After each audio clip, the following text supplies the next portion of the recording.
Frank, you look pretty. Oh, Oh, thank you. Why do I look pretty? I don't know, your hair looks good, something. I don't know. All right, here we are. We are continuing our Marvel Monday, which is today. We are watching all 23 MCU movies in the order they were released. MCU number 3 is Iron Man 2, also from 2010. And we're still in phase 1, right, of the MCU universe. Okay. Here with me is Amy Goldman, a fellow newbie. Joel Fenster, who's obviously thrilled to be here. And Mark Gartner, who is here. Okay. And so we've all watched this week. We watched Iron Man 2, yes? Or yes. Mark, did you feel you didn't want to watch it again?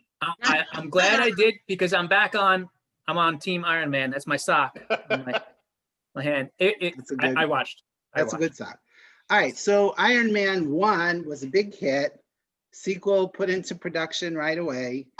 And since Edward Norton, an actor, writing Incredible Hulk was such a success, they hire another actor to write the sequel, Justin Theroux, who's probably more famously known for Sleeping with Jennifer Aniston. Yeah. So, Joel?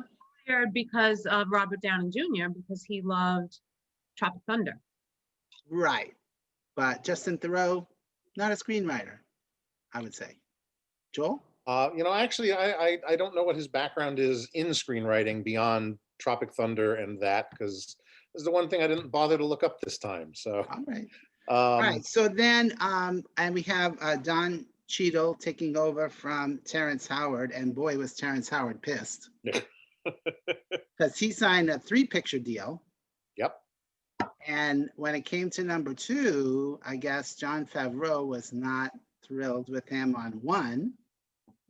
So kind of. I thought it was because of money issues. I thought he wanted more money. No, he wanted the money they promised him, but they were like, yeah, it's not going to be that big a part. You have to take a pay cut. And he was like, no. And so then we get Don Cheadle, who in a very funny, when he first shows up, he says, well, I'm here. He makes some joke about it. Yeah. I don't know what. All right. And Jon Favreau is back as Happy Hogan. And it was funny to see him in the boxing ring, Friends fans, you know what that. And Gary Shandling. I know, I was like, oh my God, Gary Shandling. Is a senator.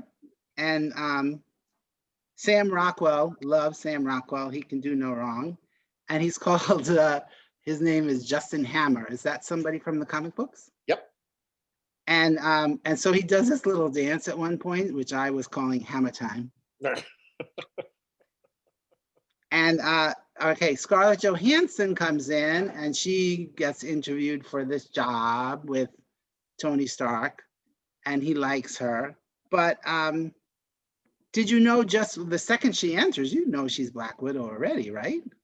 Yes. They pretty much advertised the movie that way.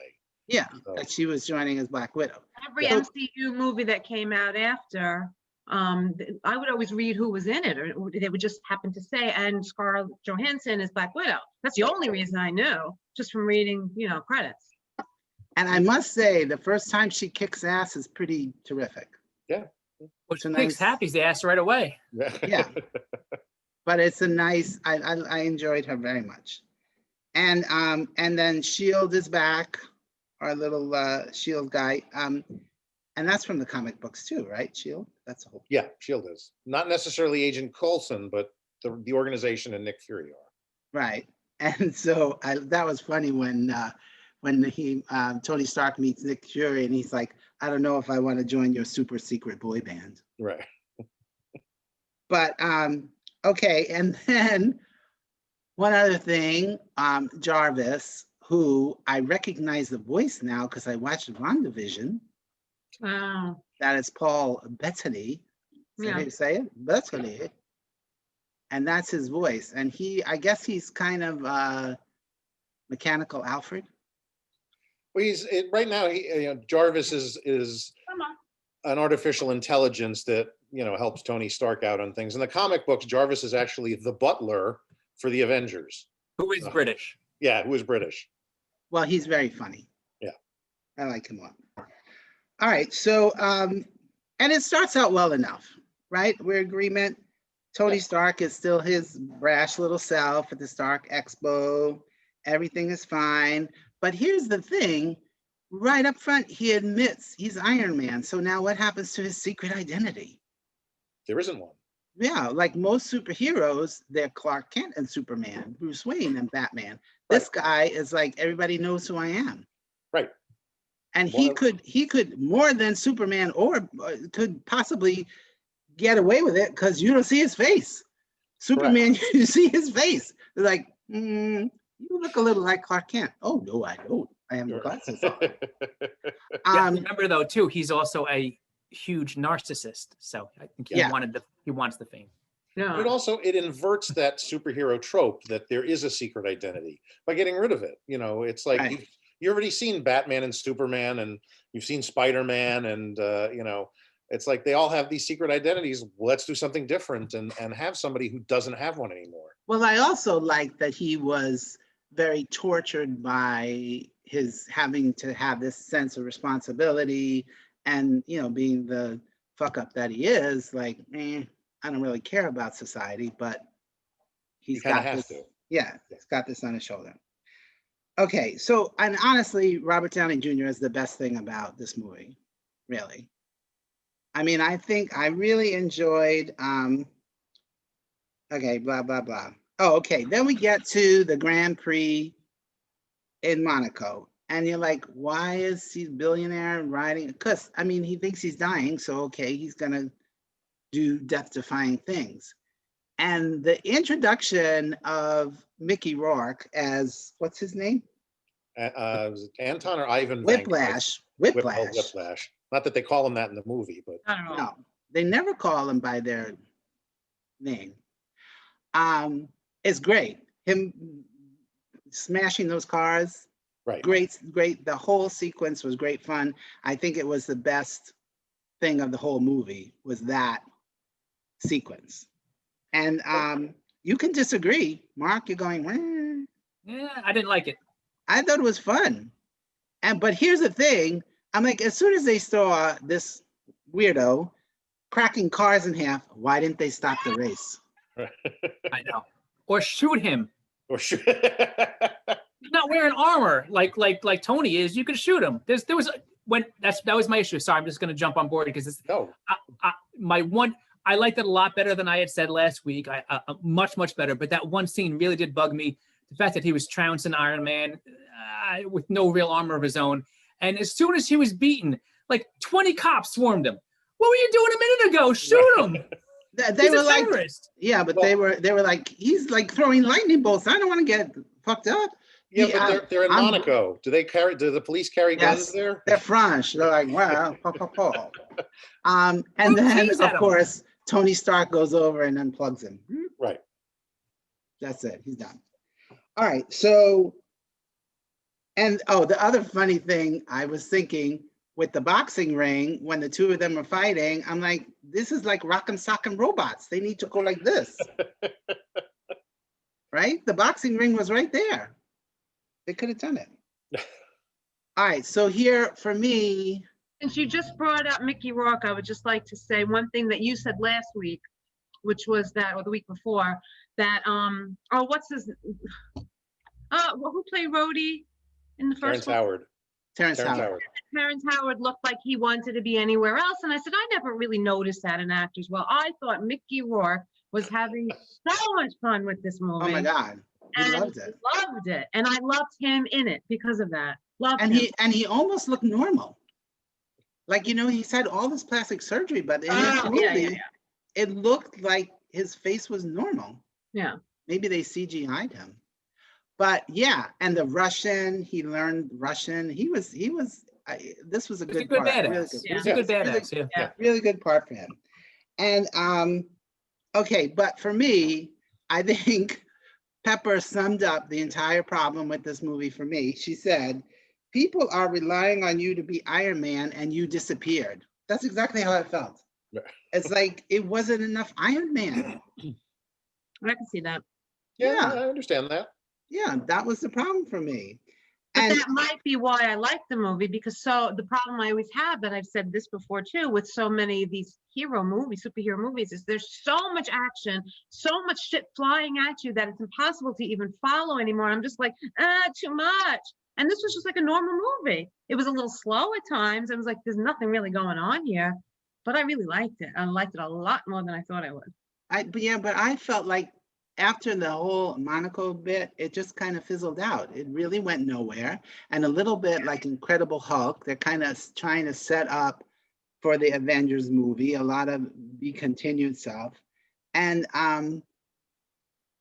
it just kind of, for me, it just kind of fizzled out. And then when they finally defeat Whiplash, it was like a 5-minute thing. Boom, piece done. We're done. So go ahead. I'm just going to say, I actually had the opposite reaction, because what you just said is how I remembered the movie. And I remember it being, almost unwatchable and really bad. And I focused in on the other stuff, the non-action, all the interaction of people, of him learning more about his father, Howard Stark. I forgot about that whole scene.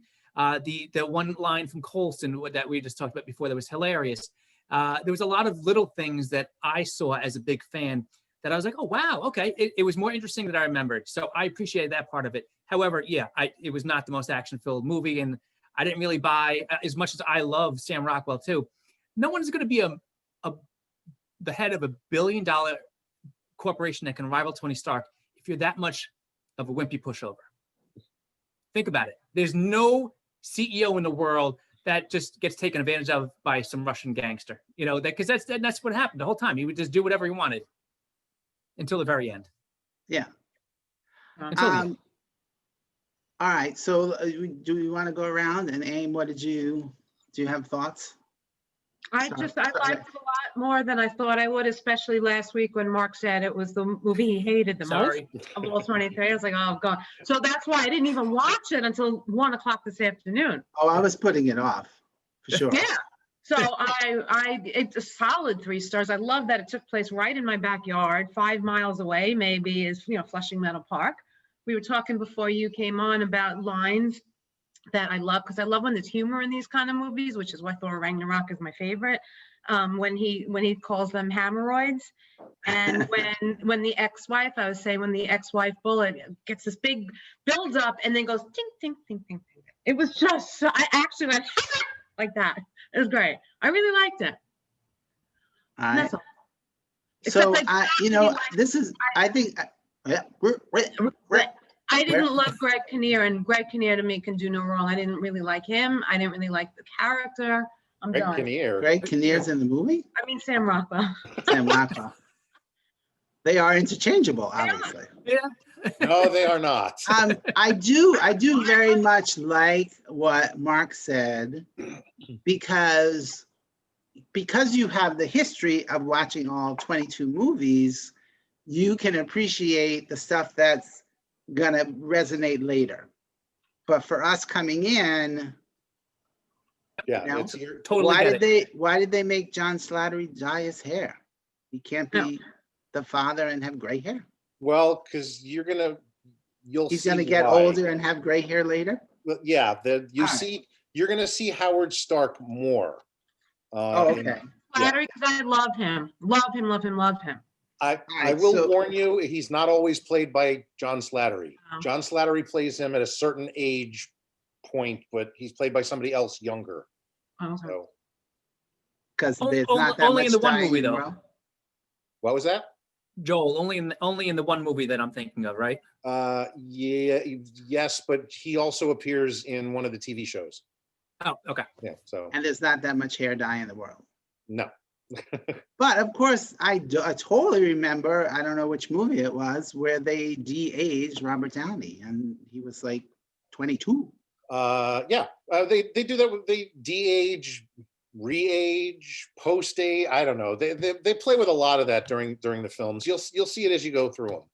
And Mark, so now what are your thoughts? You said you warned us this was your least favorite, and now I'm taking my foot out of my mouth and admitting that it was for me much. Again, I went in knowing that this movie was the worst, and was pleasantly surprised by all the things I had forgotten that were funny about it. I knew there was going to be some humor to it, but I went from saying it's a 2-star movie to I'm going to still give it a 2.5.